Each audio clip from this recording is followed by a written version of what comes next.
what does this event remind you guys of? Can someone brave say out loud if this reminds you of any recent social event? Brutality. Brutality, yeah, police brutality, and which relates to perhaps BLM, which perhaps relates to Racism. yeah, George Floyd, right?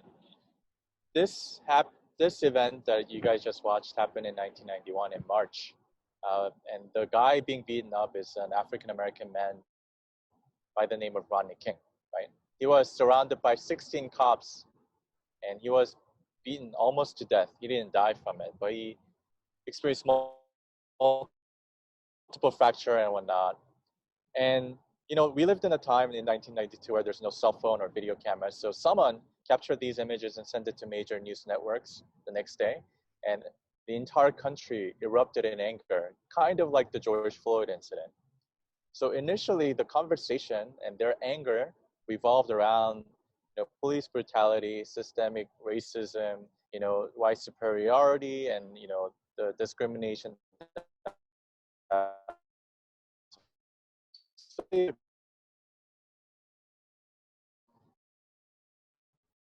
Only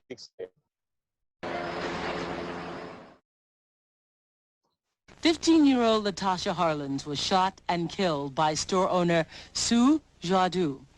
Du claimed Harlins was stealing a bottle of orange juice when she confronted the teenager. The store security cameras captured the incident on videotape as Harlins repeatedly hits Du, who takes a gun from under the counter. Du claims she accidentally pulled the trigger, killing the teenager. Members of the black community charged the shooting was racially motivated. An African-American teenager walks into a Korean merchant-owned store, and she picks up the bottle of orange juice and put it in the backpack. Later, it turned out that she had enough cash in her hand to pay for the orange juice. But anyway, the Korean merchant thought she was trying to steal, so they got into a scuffling, and the Korean merchant ended up firing a pistol, and the girl died, unfortunately. What happened right after this incident, and this is not my claim, guys, this is a claim by a lot of Korean activists, scholars who study these two incidents. They say American media picked up the second event, and they started playing the second event over and over, thus highlighting the tension that existed between the Korean and African American community. So what happens? The already, bad relationship that both communities had, it got worsened over time, right? And a year later, there was a trial of 4 cops that were beating the Rodney King, the African-American man, and they were all found not guilty. The verdict came out, they were all innocent. And the following event is the LA riots.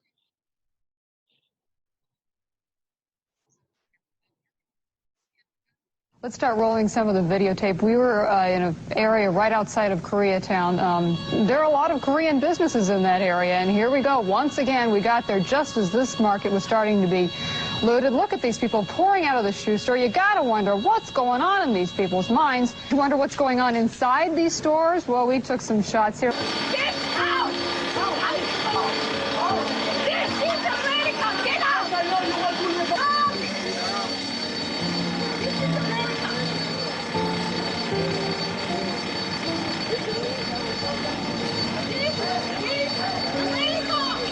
Illegal, they don't care, but I'll tell you what happened moments later. The Korean merchants and store owners who own that shopping complex, 3 of them were holding guns, and they just started firing.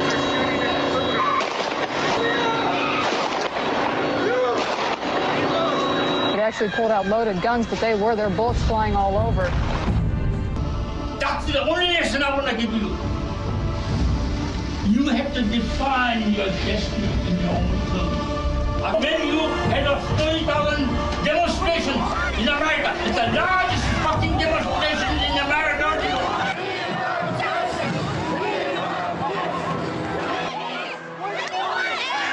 do you want? They're carried out by your parents who don't speak a fucking English. And you remote I did. April 20. I became a Korean What happened American. was, for 72 hours, almost 2,500 Korean stores were burned down in LA, and no cops came to Koreans' rescue. Where did they go? They went to set up barricades in Beverly Hills, which was right next to Koreatown, and no one came to Koreans' rescue. In fact, a lot of Koreans were trying to protect themselves with their own rifles and pistols. US media captured that and painted as if Koreans were lawless, not law-abiding citizens. And there is extremely high amount of like misinformation and disinformation, right? I'm not trying to play a victim game. In a way, Koreans were also perpetrators because we didn't really think much about building good relations with other races. Spirit that he had in practice when he was fighting in the Korean Revolution alongside his comrades. And then later on, when he was trying to revitalize this Korean community, this sense of Korean identity in Cuba. Definitely. Wait, can I talking about what Jim was saying, but like, wasn't like his wife saying that like, oh, he never had thoughts of like being not communist? Like, didn't she say something about that, or did I mishear? Like towards the end. Yeah, no, go ahead. Yeah, I was gonna say, yeah, I'm pretty sure like the wife, maybe she was a little bit stubborn about that because everyone else she talked to, the interviewers talked to, basically said that he was coming around, he was seeing the other side of the coin, and he was deceived. And maybe his wife just too stubborn not to agree with it. I think that was like, I don't know. I guess like that's like maybe it might be a different perspective, but like she also grew up in a time when it was all communist, so she had that communist views, but she never got to. I don't know, but I don't think she went to like when he went to Korea and like when he went to all these other non-communist places. So maybe there's a part in that where she never got to experience or like when he went to Miami or whatever, like she never got to experience that like non-communist, so she's not getting that turning like that revolutionary like maybe communist isn't that good kind of. Yeah, I think the way that particular sequence was edited was Christina was almost like the outlier, right? Everybody was saying, oh, Jeronimo changed. He opened his eyes to maybe, I don't know if this is the right word here, but maybe the falsity or of this purpose that he had as a revolutionary. And the way it was edited, Christina really seemed like the only one that was saying like, oh, Jeronimo never changed till the moment he died, right? Definitely a question. Go ahead. There was that one Spanish thing that one dude was saying. He was like, Jeronimo was like, I was deceived like by whatever. What was that one? It was like that guy with the man. I gotta get names, but that guy with like the white hair in the church. He was like, oh, he once said to me that like he felt he was deceived or something. Yeah, and it's kind of difficult to really piece through, I think, just because of these conflicting stories that are being shared about Jeronimo's life. And it really does go to your earlier point about like, Missing piece. It would be great if we could hear Jeronimo's side of the story because we're having all these people who knew him speak on his behalf for this film, right? Very good. Does anybody else have something they want to share about the film? On a more personal level, the film kind of made me feel like more prideful in like my Korean roots, seeing like how the Cuban community came together with all the little kids, seeing them learn Korean, work so hard, sing songs, kind of made me put me in my feels, I guess. It made me feel like I want to work harder towards like learning more about my Korean heritage and sharing that with everyone around me a little bit more. So I want to actually press you a little bit further on what you just said, Teza. So did you see maybe a little bit of yourself looking at the younger generations of Korean Cubans? A little bit, for sure. there wasn't really any like excerpt parts of like a younger Cuban Korean kid speaking for like a section necessarily, but it seemed like I feel like all diaspora kids or just people in general have share that conflicting like emotions on how you should define yourself, define your identity. So I felt that as well. But the fact that they were so willing and so interested in pursuing that Korean, like their Korean heritage, kind of motivates me to do the same. That's really great. Yeah. And I'm actually very curious. You brought up something that I think it'd be great to hear from other students as well about. I guess I can only really speak from my experience, but you know, as someone, as a Korean American person, as a person of the Korean diaspora, there is often this disconnect maybe that that I feel towards a Korean identity. And like you said, you use the words conflict, right? This Americanness, this Koreanness, can they coexist? You know, so if anybody wants to share about maybe their own experience or understanding of themselves, please do. I had something in relation to what Jeso said, as in like, the movie kind of gave me like hope, as in like a lost identity isn't lost forever, as Jeronimo kind of brought back this legacy of, you know, Korean Cubans are Korean at heart, and they should always celebrate it and bring forth what they brought to this country. And I think this reflected off what we have experienced as coming to America and having to conform to this sort of American identity. But yeah. Yeah, I think the more that we hear their stories and we see how the younger generation expresses their identities, these things can coexist. I mean, I think that's the conclusion that I've been able to draw, that you don't necessarily have to sacrifice certain parts of yourself to feel more like, you know, one identity versus the other, right? Definitely. Does anybody else have something they want to share? I agree with that, but I think another point that the film emphasized was the need for a really strong and good community to be surrounded with, and have people who love you and care for you and have the same ideals for you, in order to keep pursuing that like identity that you strive for. Definitely, and it's moving to see, I think, the camaraderie and just the warmth that this community was having. I mean, they were singing Arirang, right? Which is a song that like most Korean people know, and it evokes this longing or this desire for the homeland, right?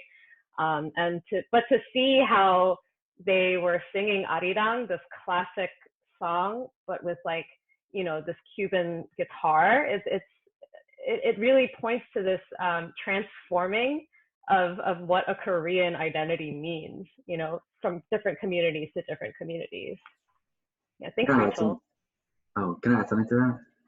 Mm-hmm. So I think I was like watching this one Korean American chef, right, on YouTube, and he was really talking about how like not just with this like the food that he cooks, but like as like someone who lives in America, as like a Korean American, you're not really like he said himself, like he doesn't really define himself as a Korean or American, but sort of like a separate like Korean American, where like when he cooks his food, his Korean food, it's going to be completely different from the food he cooks in Korea, and it's going to be completely different from the food he cooks in America, but it's going to be like a fusion of both.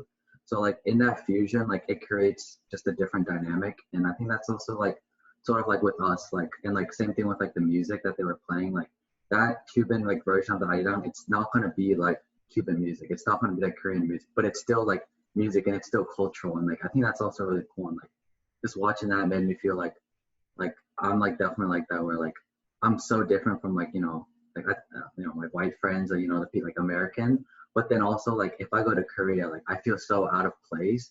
So it's sort of like that balance of like being right in the middle. So like a Venn diagram. I don't know. I love that you brought that point up, Juhn, because this is something I say all the time. But whenever I go to Korea, I feel like a foreigner with a Korean face. You know, I'm surrounded by people that look like me. I'm no longer part of the minority, I guess, like in the United States. At the same time, in Korea, it's like even though I'm no longer part of the minority, I'm part of the majority. There is like this weird dissonance, right? But I do think you brought up a really great point about, you know, about this evolution of culture. And I want to pitch it like an idea to y'all, and maybe this is something you can think about when you're looking at yourselves. Maybe we could look at culture and identity as something that is moving. You know, it's not going to be fixed in these boxes of Korean and American, and they're separate and they cannot coexist. But it's like, what if we could understand it as something that is in motion and evolving and growing, right? That's a really great point. Thanks for bringing that up. Anybody else have something they want to share? I remember the part where there was like a woman and she was like talking about how her father used to tell her to study Korean and like learn it when she was younger, but she didn't want to learn it. And then I guess she kind of regrets it now. And I feel like that's with a lot of Korean Americans, because more of the younger generation, I like my siblings, they don't really care about learning Korean as much. But when I talk to like older members of the Korean American society, they're all like, oh, I wish I studied harder. I'm now like kind of lost looking for my identity. And it's kind of like, I don't know, upsetting to see, because people are so confused on like how they should perceive, I guess, their Korean identity. And I feel like it's more of less of necessarily being like knowing Korean, but more of like a certain ideal. Because I feel like Korean Americans are like all brought together by like hardworking personality. Like you just want to be able to do something with your life that you enjoy. Yeah, and I love that you brought up this. I love that you brought up language, Hannah. That's really great because you know, that is something that, first of all, it's never too late to start learning, and second of all, even if you don't speak Korean at all, it doesn't matter. Like, you're still Korean, you're still Korean American. You know, it's like, that is something that nobody can really take away from you just because you don't speak Korean or you don't fit these certain parameters of what a Korean person should look like. You know what I mean? But I do imagine that it is one channel, I guess, for people to feel a sense of connection to this identity. Also, let me see here. I think, give me 1 second, everybody. I do apologize. I do apologize for being disconnected, guys. And that's okay. It happens. I trusted Ari would pick up my slack and continue a provocative discussion with you all. But I'm happy to also jump in and finish. Not my presentation, because I think you guys get the gist of what I was trying to say about identity. I think it has to start locally, but it was through my overseas trips to China, Japan, you know, South America, Africa, Middle East, where I always ran into a group of Koreans and saw how their identity was similar but also different. And I started, you know, considering myself not only as Korean or Korean American, but as a member of the larger Korean diaspora.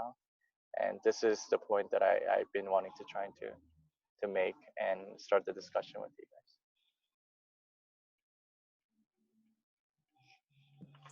Joseph, do you think that we could, if it's okay with everybody else too, I know that we're a little pressed for time, but do you think we could have like a Q&A that might go over a little bit more than our usual meeting?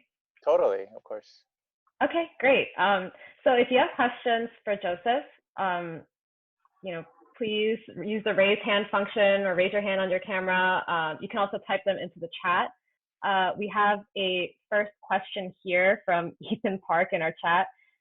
From Ethan, if you did not have the chance to meet Patricia at the beginning of the film, would you have made a film or continue working as an attorney? That's a good question, Ethan.